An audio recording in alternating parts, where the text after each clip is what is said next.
Joy is an outcome. It's something that gets solved along the way. The goal is to be able to enjoy the equation of it all.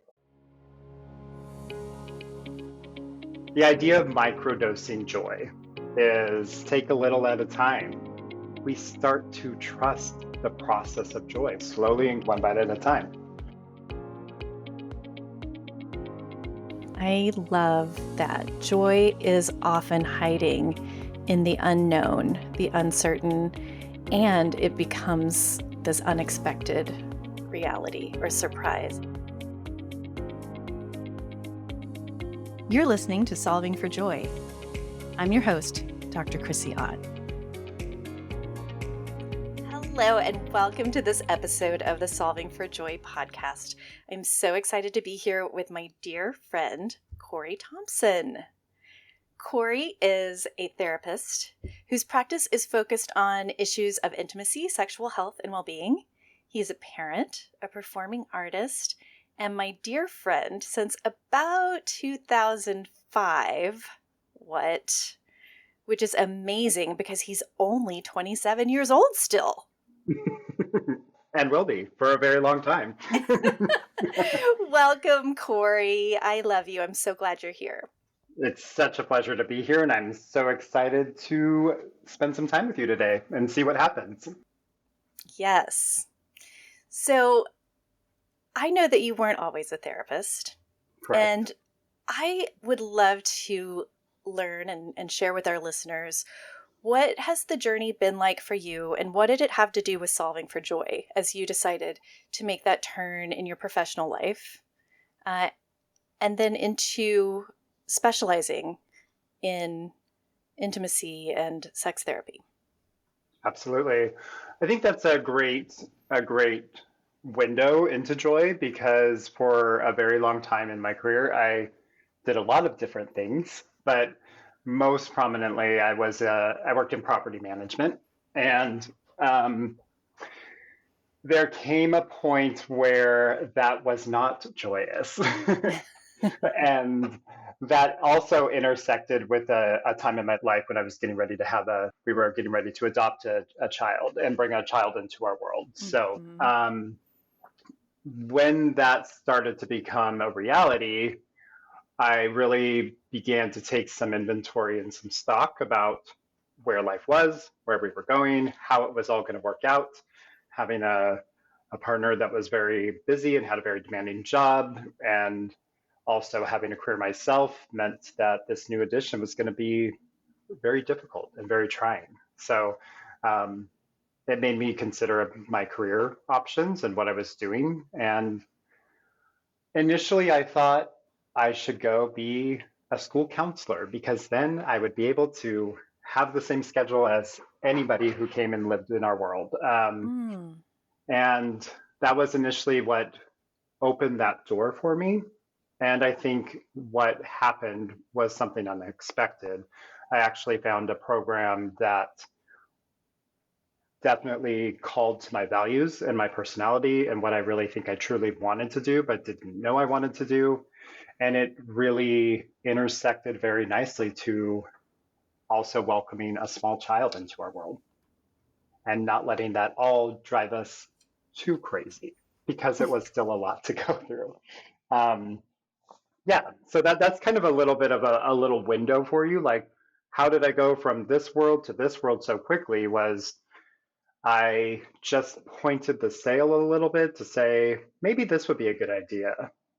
And then it carried me into something that I didn't expect. And I think sometimes that's where joy is hiding a lot, is in the unexpected and in the uncertain times for us all. I love that. Joy is often hiding in the unknown, the uncertain, and it becomes, this unexpected reality or surprise. It kind of answers one of my common questions, that I think about asking people when we're exploring joy. Is like, how has joy surprised you? So it's, thinking maybe school counseling and ending up in a private practice focused on sex and relationship therapy is such a fascinating change of trajectory.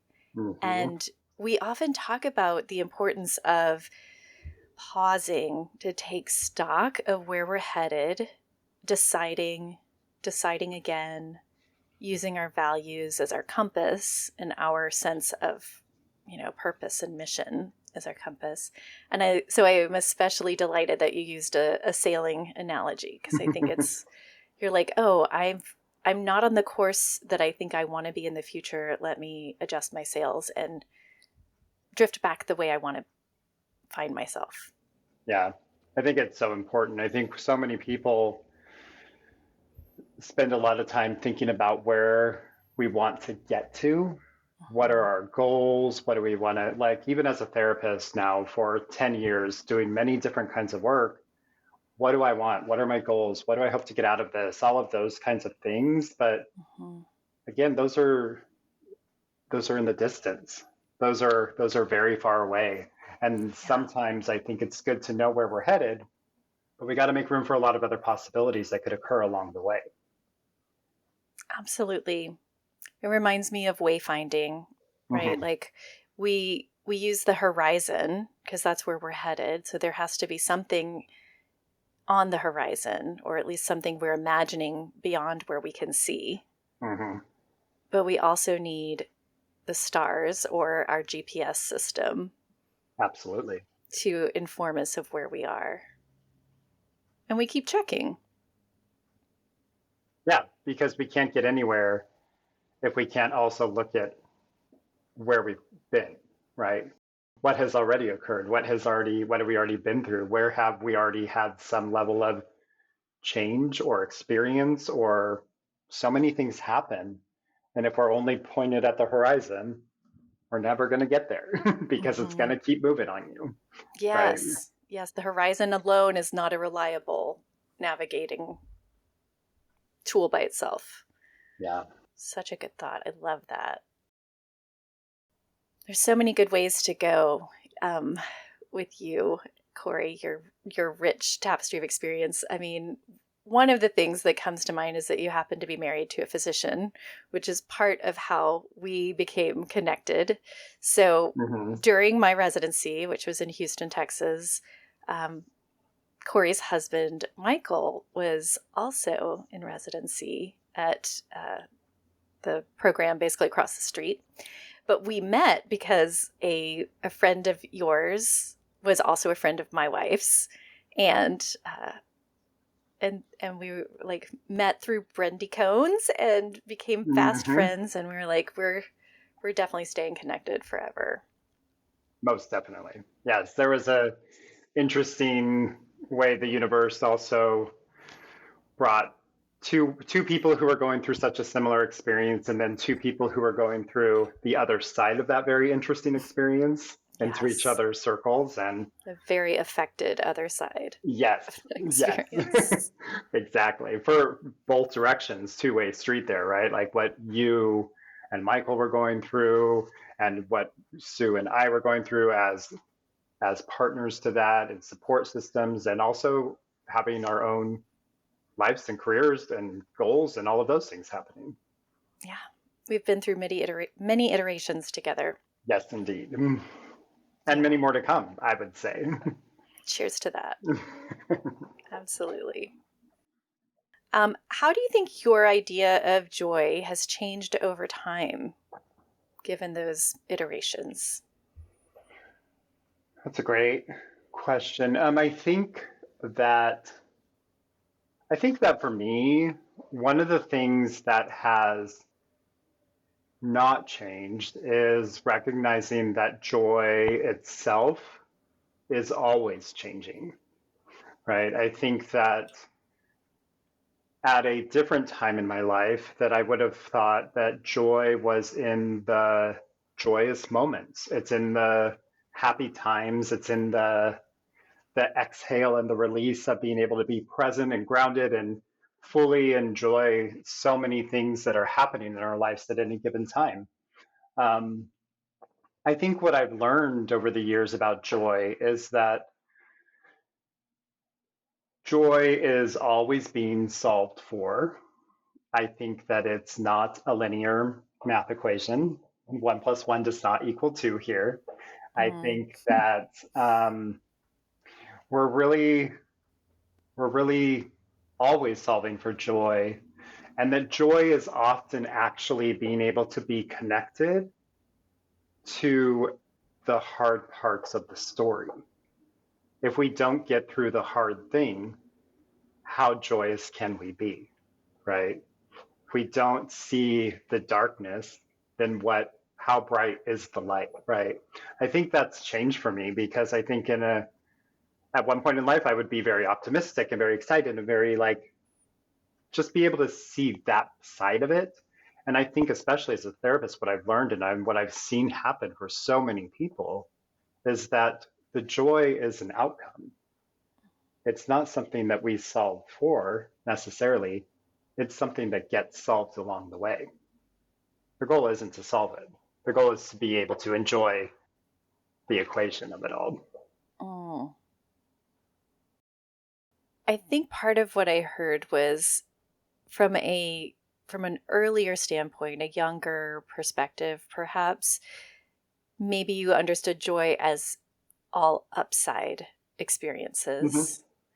And with time and with maturity, you understand joy is inclusive of the upsides and the apparent downsides, situational challenges, Yes. and in the wholeness of it is what actually creates this sense of fulfillment that is joyful. Yes. Yes. I would agree. I think we, as human beings, are always seeking an integration of all the things that we're in experience of, and also all the possibilities that are outside of our experience. That we need room to be able to hold all of that, and that joyousness is actually, it's holistic. It's a piece of it all, right? It's it, it's not just something. I think the analogy I use a lot of times for clients is that we if you're driving somewhere, um, you can't just, to your example earlier, um, about the horizon, right? Like if we're just driving somewhere, we can't just be like, I got to get to California and I'm going to get in the car and start driving to California, right? If we're not paying attention along the way, where we're going, what we're going through, what the detours are, where and how far we've come, then we're probably not ever going to make it to California, right? I think that that's true in the human experience too. Like we're always in movement, we're always in motion, we're always evolving, we're always changing. Yeah. And if we don't make room for that whole picture, we're going to get stuck. And the old stuff is always waiting there. Something you said sparked a brand new metaphor for me, and I love a good metaphor. Okay, here it is. In our lives, we're basically spinning wool into yarn. And we have, like, as long as we have time and experience, we're getting more wool and we're spinning it into yarn. And then our expression, like the potential, the future unknown, is all the different things we get to make with that yarn. Yes. Like whether it's booties or a sweater, or like the one thing I know to do, which is a straight up one stitch scarf. It's a very long scarf.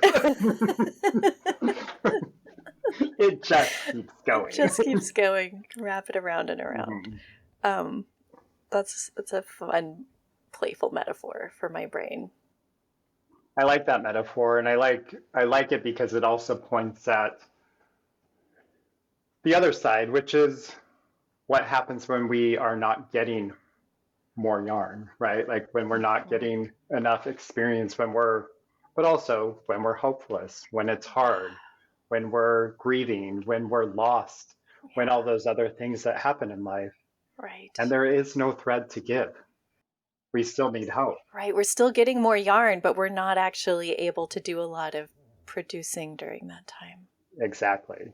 Exactly. I think that's a real think that's a real truth of the human experience. And it's easy for that to become the story when it's only part of the story, right?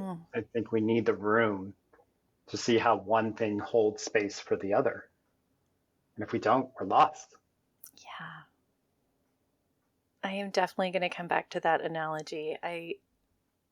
Yeah, it's playing on in my brain right now. Like, oh, and the sweater keeps somebody else warm. Like what we produce actually is of good use to ourselves and others, right? It's fun. What do you think about microdosing joy, Corey? Microdosing is one of my favorite terms. I will say, I'll speak to that.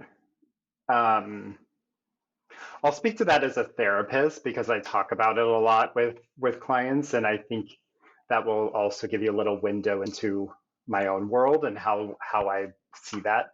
The idea of microdosing joy is a way that I like to play with this idea. A lot of what we've already pointed out is that joy it's big, it's wondrous, it's exciting, it's inviting, it's also elusive, it also hides, it's also sometimes in the darker parts of our world.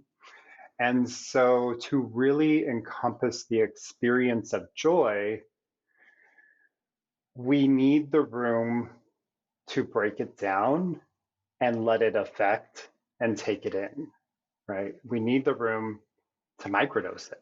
We need to take a little at a time, and we need to be able to see not just how it affects us, but the ability to really form that relationship of experience around it so we can start to trust it more and more and more. If we just try to take the big picture of joy and get our hands around it, it might stay just out of our reach. But if we break it down and we actually have real experiences here that we can really absorb and we can take in, we can reflect on, we can taste it, we can feel it, we start to trust the process of joy. We start to really, which is what I love about your message, is like we start to really solve. And we start to really solve for joy. It's there, but we have to take it slow in the beginning. We have to break it down. We have to get in there and learn what that is and what that is for us, because everybody's going to have a different experience of that too. Yes, it's like bite-sized pieces. Yeah. You have to have bites in order to metabolize. Right. You know, the old joke, how do you eat an elephant? One bite at a time. One bite at a time. And that also says one bite at a time creates that more, there's like a compounding effect from that then, right? Right. One little bite gets us closer and closer, or fuller, or happier. Yes. The same with joy. One little bit at a time starts to compound in the fibers of our being, in the way our brain is metabolizing it, for example, for the way we're making sense of it, for the way it starts to show up in our day-to-day world. It becomes from out of grasp, it becomes tangible. Yeah. It becomes an inside experience. By the way, elephants are dear and precious creatures. I would never eat an elephant. And we will never, ever eat an elephant. To all the people in the world out there, there will be no elephant eating. I would never harm an elephant. I found a poem a while back in my 3rd grade poetry folder that for some reason is still in my possession at age 52. And I had written my mom a poem about how tired she was, which I think is funny, and an elephant poem, most of which was like, elephants, never forget. So let's never forget about the elephants. A masterpiece. A masterpiece. I mean, it's joy. Nostalgic joy. Nostalgic joy. There it is. Yes. I bet that people listening to our conversation today are super interested in your work with individuals and couples who are solving for joy in the context of having, wanting, or grappling within relationship. Mm-hmm. Tell us a little bit about what you share with people, or what you observe in human relationships. Of course, staying respectful of people's privacy. I know you are. Right. Right. I think, I'll tell you a little story here about how I became a therapist to a sex therapist, right? And I think that will answer part of your question here too, is that I was a therapist for a very long time in a community mental health setting, um, a long time, probably 9 years, and yet I'm still 27. But what I was finding in that is that I was working in a setting where people were dealing with some of the most traumatic things that could happen out there, and they were dealing with drug addiction, homelessness, psychosis, severe mental health disorders, all sorts of things would walk in the door. And what always stood out to me is that every single person, no matter how big the thing was that brought them in the door, what they really wanted to talk about was connection and how they felt in the world and how they were seeking relationship and to be seen and to be treated and experienced in a way that just made them feel okay. And I remember really, really, really distinctly walking out of work one day and thinking to myself, like, there's a lot of big conversations here. So there's a lot of, not to negate or diminish any of the quote unquote, the problems that bring somebody in the door. But the reality is that we're also all just seeking something in our own little corner of the world, in our own little human experience. And that's often some level of connection and a sense of being okay and being well. And that really always resonated with me, that the joke I often would make is like, doesn't matter what you came in the door for, we're probably going to end up talking about sex or your relationships because that's usually the thing that you have to deal with every day too. And it helps you feel grounded. It helps you feel guided. It helps you feel supported. So that really kind of made me start taking some things apart and say, well, what do I do next if I don't stay in this setting?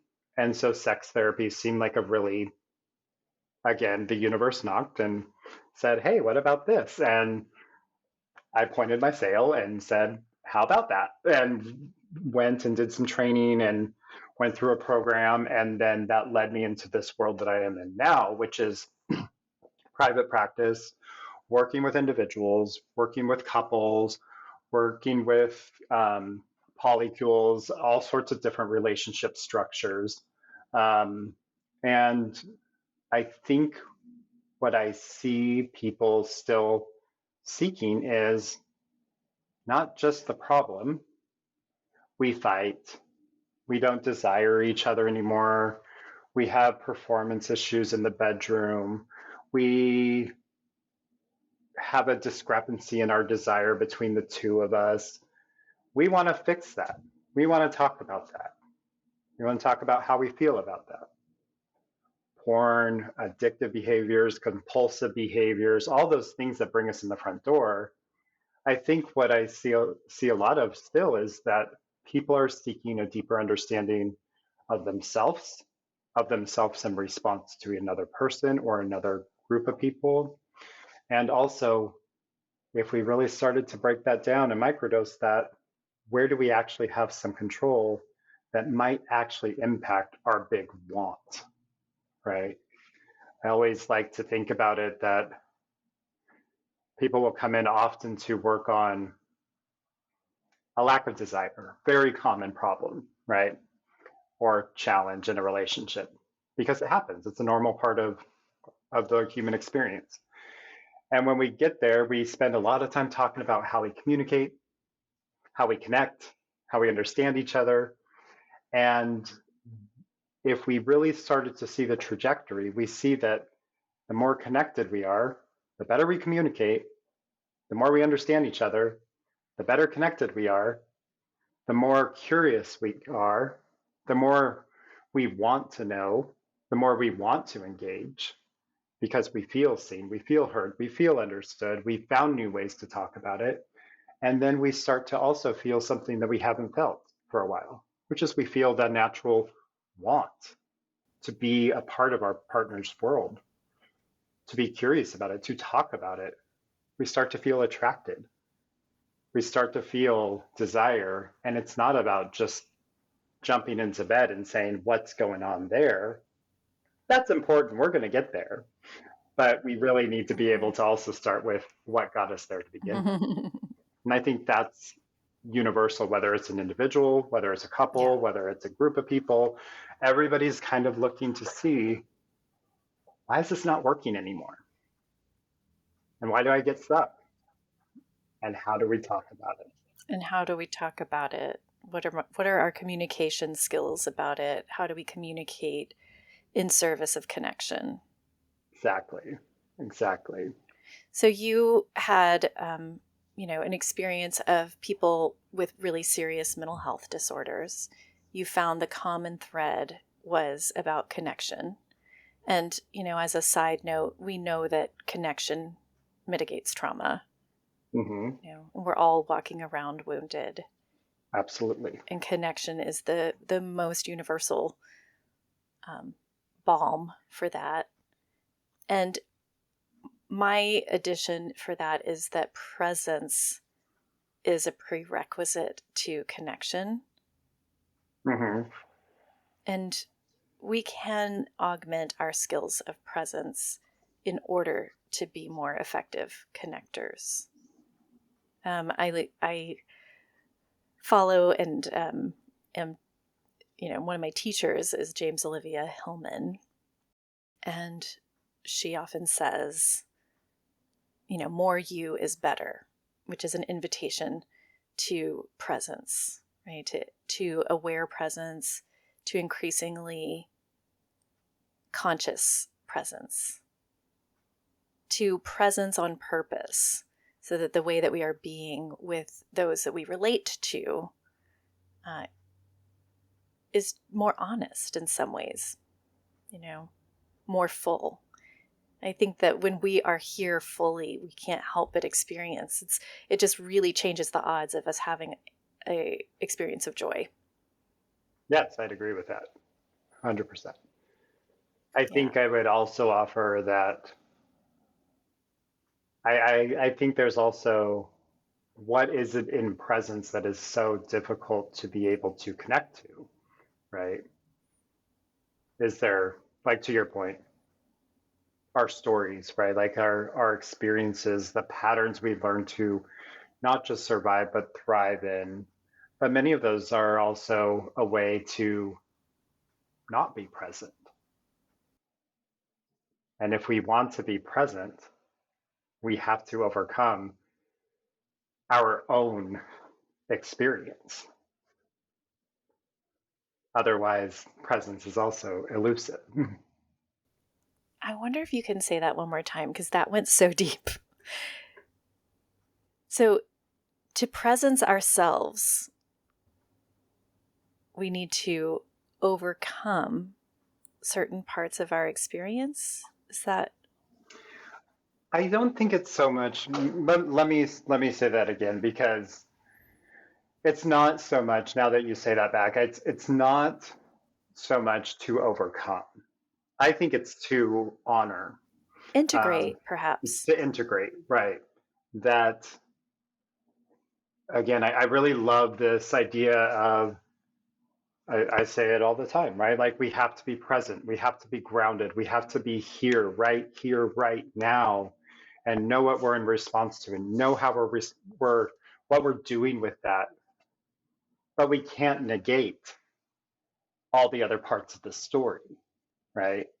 And I think so often all the other parts of the story is actually trying to teach us the pathway to become, in this case, more present, more grounded, more accessible, more available to what we really want, which is some sort of change, some sort of better, some sort of different. Yes, some imagined future state that is Yeah, is judged better by our right, brain right. in some way. Yeah, Yeah. yeah. I think a different way to say I think what I was trying to say too is that what we want or what we need to be more present. We need to be more connected to being present. Presence is a very important part of wellness, right? But what is in the way of presence is our own story, Mm-hmm. right? Yes. And so Yes. we can't just say, forget that, or don't worry about that, or right here, right now, we can just be this. We have to integrate. We have to make room for it all. We have to actually move towards the hard parts. We move towards the dark parts, and we Mm-hmm. make room for them so in they work in complement to each other Yeah. instead of at a I don't even have a good word for it, at a tension to each other. That makes me curious about this question. When people have experienced what they call betrayal, or Mm-hmm. perhaps they have, a monogamous relationship and there's been infidelity, or perhaps it's an experience where one partner has a desire to be polyamorous and, Mm-hmm. you're negotiating what that's like. This is an experience that's increasingly happening in the world today. By the way, if you heard Corey say the word polycule earlier, quick definition is a unit of people who are related in a polyamorous relationship. Can be 3 or more. Mm-hmm. Uh, I'm wondering about, like, how do we reclaim or find joy? And I know this is not a simple answer, or there's not a right or wrong, but um, what does your experience tell you about joy as people in relationship are turning towards those difficult parts that you decided, and are looking to make meaning or be in present creative response to those apparent hardships and Yeah, difficulties? you aimed your arrow right at, right at the heart of it there. In sex therapy, that is a very common thing that people will see a sex therapist for. There's been a betrayal, there's been an affair, there's been a breaking of the relationship dynamic. There's been something big has happened, and yet we want to try to Yeah. work on it. We want to try to figure it out. Right. I mean, it's such a destabilizing Right. pain. It's almost a redefining of self when you're entwined Yes. with your partner, and this sort of thing happens. Yeah, Mm-hmm. absolutely. Absolutely. I think one thing that I always try to hold in my head as I'm having those conversations, as I'm listening to those stories with clients, as we're working our way through them, as we're processing, is that we have to hold that there are many things true at one time. And sometimes those truths are, this is very simplified, of course, but like there's been a betrayal, there's been a breaking of trust, somebody is hurt. Yeah.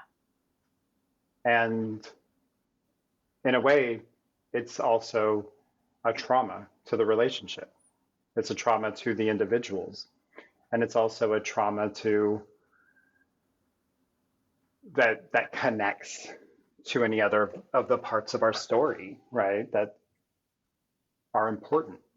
So I think that we have to make room for the truth that we're here to work on healing. We're here to work on understanding. We're here to have some really hard conversations. But we have to also make room for the fact that this is a opportunity at the same time, as it's something that hurts. That if you decide we're going to figure this out, or we're going to go to therapy and figure this out. Even if that's a step towards the end of the relationship, it still is a step to understand and see each other. It's like a step toward either a peaceful end or a peaceful continuation. Yes, yes. One of my instructors and an author, a great teacher in the world of sex therapy is Tammy Nelson, and she often describes it as like, this is your wake or break. We're either going to wake up that relationship and take it in a brand new direction, and we're going to make room for all the horrible, bad things that have happened, and we're going to let that heal us and grow us and evolve us, or this will be the break. It will break us. We won't be able to do that. We won't be able to have enough of ourselves to give to that process, right? And I have a feeling, I'm no relationship expert, but sometimes when people break trust in relationship, it might be because they didn't have the words or the capacity or the courage to say what was causing distance and pain for them in the relationship. It's a little bit of a sabotage in order to avoid what felt like an even greater psychic pain. I'd rather be caught in, out of our agreement than face this with a certain kind of skill, maybe. Right, right. Yeah, I think that's fair. That's valid. I don't know if this will make sense, but I feel like this is the way it makes sense in my brain. Is I like to often talk about this as like, this is about shared equity. We all own different parts of this, and that's really, really a tricky place to walk into when we're talking about one person cheated on another person, or broke the agreement, or had an affair, or has a porn addiction, or something like that, right? We get to break that apart, that actually maybe it's not an addiction. Maybe we're having some compulsive behaviors. Maybe maybe you did do that. You have to own that piece of the equity. And you also have to own how that impacted another person's experience. And then the other person gets to own other parts of that. We all were part of the picture, and that's hard. That's a really hard part in betrayal, is that we were all there. And so even though somebody owns a big part of it, we all own the relationship. And so we have to tread really, really slowly and carefully through that process to be able to to get to a place of curiosity, to really wonder what happened. Because you're right. What you said is spot on, that why did it happen? Why didn't it happen? Right? We could go either direction, but also you did the best you could with what you knew and the skills you had. And they showed themselves that wasn't enough, that we betrayed, we hurt the person we loved the most, rather than talk to them, rather than engage with them, rather than not be hurt by them. Like, there's a million stories, or there's a million narratives, there's a million possibilities, but we kind of want to make room for them all in a way. Right. Because we have to make room for healing to happen. Yes. Somewhere at, 50,000 foot level, there is a place where the circumstance is actually neutral, right? And there is a future that makes sense. Right. Whether together or apart. Such a fascinating deep dive. I feel stirred by pondering this for sure, which is joyful to me.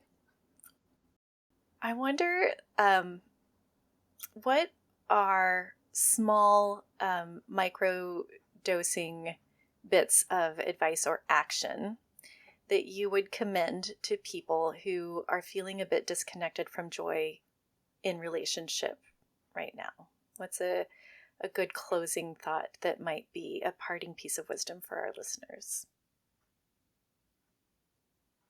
I think my closing thought on that is often, not always, but how I often like to close a session, which is, I don't actually have the answer to that.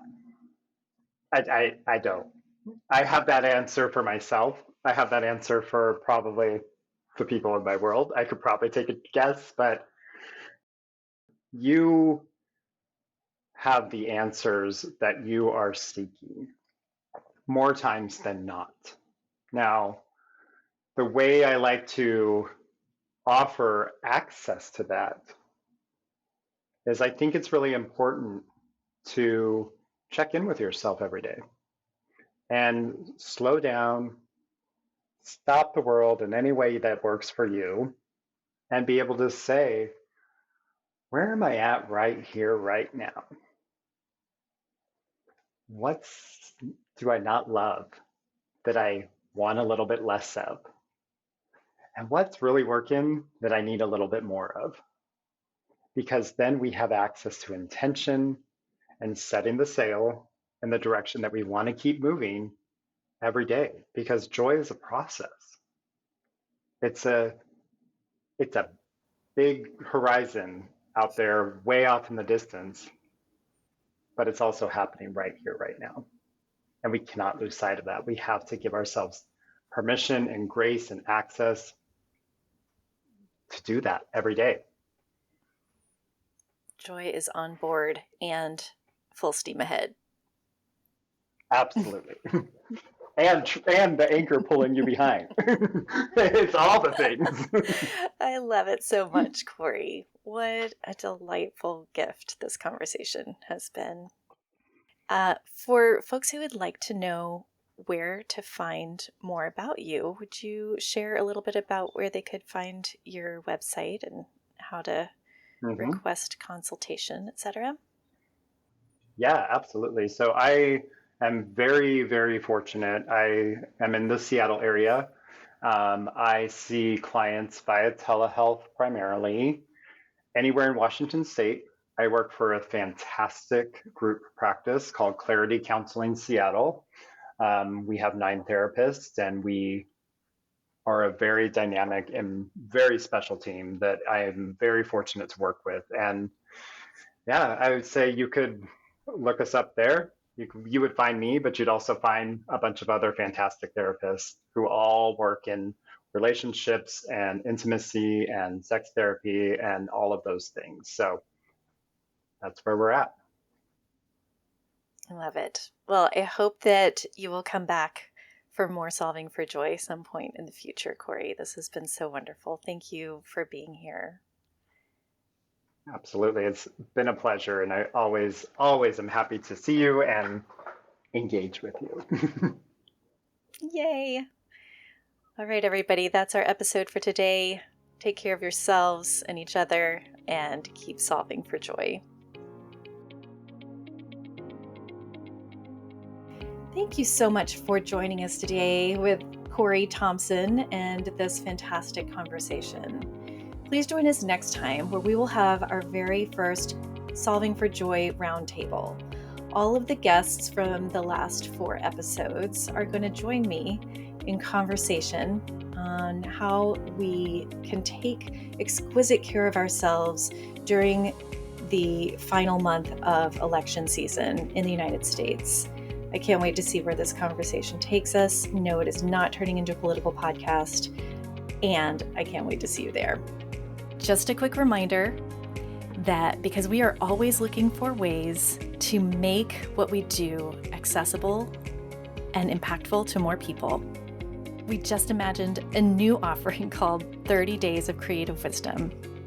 Starting October 8th, we are going to go live on Zoom for 30 minutes every day for 30 days.